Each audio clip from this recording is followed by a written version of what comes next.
后来继续在地人在地情，来看南投市农会推广着食农教育。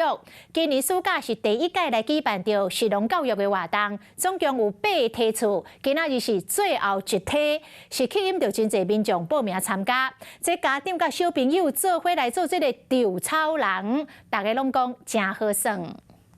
有6岁传领，家长和囡仔分工合作，制作独一无二的稻草人。回去后除了装饰啊，也可以让大家小朋友回去可以做铅笔使用，这个削一削，就是除了娱乐性质，也有实用性质。将稻草放去机器桶内底，用脚踏操作，得当将稻草含手啊分开，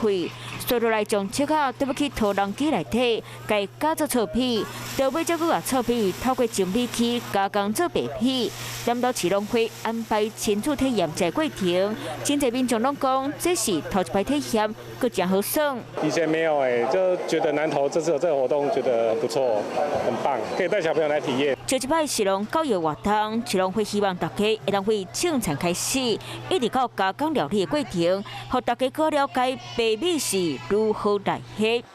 Hello， 我是雷亚，想要抢先掌握最及时的新闻资讯吗？赶快订阅、按赞、开启小铃铛，锁定华视新闻 YouTube 频道。